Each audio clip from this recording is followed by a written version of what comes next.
அனைவருக்கும் வணக்கம். நான் உங்கள் டாக்டர் நிஜிதன் பாண்டியன் ஹோமியோபேத்தில இருந்து. இந்த மாதிரி ஆட்கள் கூட எப்படி உன்னால வாழ முடியுது, ஏன் இவங்க கூடலாம் நீ வாழ்ற, இவங்க கூடலாம் வாழவே முடியாது அப்படின்னு சொல்லிட்டு நீங்களே உங்களுக்கு சொல்லியிருப்பீங்க, இல்லை யாராவது வந்து உங்களுக்கு வந்து இந்த கேள்வியை கொண்டு கேட்டிருப்பாங்க. அப்படிப்பட்ட சகிப்புத்தன்மையே இல்லாமல் சுயநலவாத ஒரு கொடூரமான மனிதர்களை பற்றி தான் அந்த வீடியோ குறிப்பில் பார்க்க போகிறோம். நார்சிசிஸ்டிக் பர்சனாலிட்டி டிஸார்டர், அதாவது நார்சிச ஆளுமை குறைபாடு. இந்த நார்சிஸ்டிக் ட்ரைட்ஸுங்கிறது, இந்த குணம்ங்கிறது எல்லா மனிதர்களுக்குமே இருக்கும். இதோட அர்த்தம் பார்த்துட்டோம்னா சுயநலவாதிகள் கூட சொல்லலாம். அதிகமான சுயநலவாதிகள் தன்னை பற்றி மட்டும்தான் வந்து யோசிச்சுட்டே இருப்பாங்க. இது எந்த அளவுக்கு இருக்குது, எந்த அளவுக்கு மற்றவங்களை பாதிக்குது, அதை பற்றி தான் இவங்க வந்து பர்சனாலிட்டி டிஸார்டர் இவங்களுக்கு இருக்கா இல்லையான்னு சொல்லிட்டு நம்மளால வந்து சொல்ல முடியும். சரி, இந்த நார்சிசிஸ்டிக் பர்சனாலிட்டி டிஸார்டர் இருக்கிறவங்கள வந்து எந்தெந்த அறிகுறிகள் வச்சு நம்மளால கண்டுபிடிக்க முடியும்? முதல் அறிகுறி, உலகத்துக்கு இவங்க ரொம்ப ரொம்ப நல்லவங்களா இருப்பாங்க. வெளி உலகத்தில் போய் இவங்களை பற்றி கேட்டீங்க அப்படின்னா இவங்கள மாதிரி நல்லவங்க யாருமே கிடையாது அப்படின்னு தான் சொல்லுவாங்க. ஆனால் அவங்க கூட இருக்கிறது தான் தெரியும் ஒவ்வொரு நாளும் நரக வாழ்க்கை. ஒரு பிரச்சனை முடிஞ்சிருச்சு அப்படின்னா வேற பிரச்சனைக்குள்ள அது போயிட்டே இருக்கும். ஒரு குறை சொல்லிட்டாங்க அப்படின்னா அந்த குறையை நிவர்த்தி பண்ணதுக்கப்புறம் இன்னொரு குறை போகும். இவங்களால திருப்தி படுத்தவே முடியாது. உங்களுக்கு உதவி பண்ணுறாங்கன்னா உதவி பண்ணுறாங்கன்னா கூட அதில் அவங்களுக்குன்னு ஏதாவது ஒரு சுயநலம் உள்ளுக்கு மறைமுகமாக இருந்துகிட்டு தான் இருக்கும்.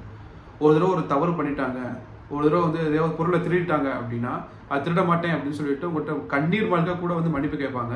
ஆனால் திருப்பியும் அதே தவறை வந்து வேறு வகையில் வந்து பண்ண ஆரம்பிப்பாங்க. போய் அதிகமாக பேசுறது, தனக்கு ஒன்று வேணும் அப்படின்னா அது எந்த எல்லைக்கும் போயும் அதை அடையிறதுக்கு வந்து முயற்சி பண்ணிட்டு தான் இருப்பாங்க. மற்றவர்கள் பற்றி எந்த ஒரு கவலையுமே இருக்காது. மற்றவர்களுடைய உணர்வுகளுக்கு வந்து மதிப்பு அளிக்கவே மாட்டாங்க. தான் இருக்கிற இடத்துல நான் தான் ராஜாவாக இருக்கணும். ஆனால் இவங்களுக்கு வந்து டீப்பான வந்து ஒரு இன்செக்யூரிட்டி இருக்கும், பாதுகாப்பின்மை. யாரும் என்னை வந்து ஏமாத்திடக்கூடாது, யாரும் என்னை எதுவும் சொல்லக்கூடாது அப்படின்னு அவங்கள பாதுகாக்கிறேன்னு நினச்சிக்கிட்டு மற்றவங்களை வந்து ரொம்ப காயப்படுத்திக்கிட்டே இருப்பாங்க. பொதுவாக சொல்ல போனால் இவங்ககிட்ட இருந்து விலகி இருக்கிறதா வந்து ரொம்ப ரொம்ப நல்ல விஷயம். ஆனால் அதையும் தாண்டி நான் அவங்க கூட வாழ்ந்து தான் ஆகணும் அப்படிங்கிற கட்டாயத்தில் இருக்கும்போது இவங்க சொல்கிற வார்த்தைகளை வந்து தண்ணீர் மேல் எழுதுகிற எழுத்துக்கள் மாதிரி நீங்கள் நினைக்கணும். சொல்கிற விஷயத்த கடைபிடிக்கவே முடியாது உங்களால்.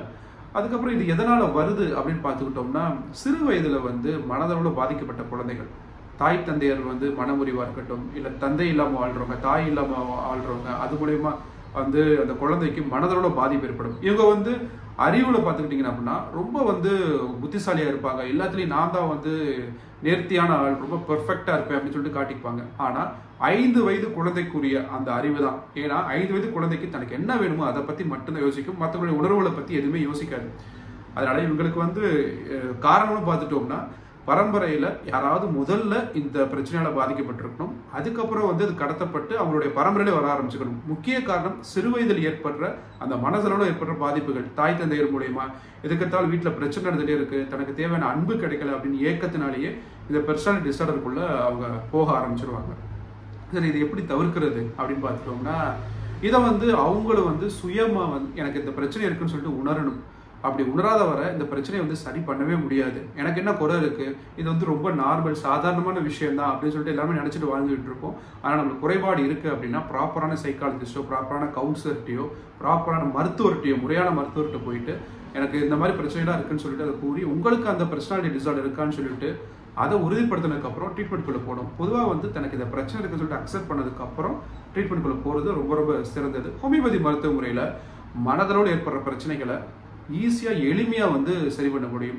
முறையான கேஸ் டேக்கிங் ப்ளஸ் ப்ராப்பரான கவுன்சிலிங், என்ன பிரச்சனை அப்படின்னு சொல்லிட்டு மனசு விட்டு ஓப்பனாக வந்து பேசும்போது நிறையா பிரச்சனை தீர ஆரம்பிக்கும். ஸோ இதுக்கு வந்து ஹோமியோபதி மருத்துவ முறையில் நிறையா மருந்துகள் இருக்குது. ப்ராப்பராக கேஸ் டேக்கிங் எடுத்து அவங்களுக்கு மருந்து பரிந்துரைச்சோம் அப்படின்னா இந்த மாதிரி தொந்தரவுகள் வந்து படிப்படியாக வந்து வெளியே நம்மளால் கொண்டு வர முடியும்.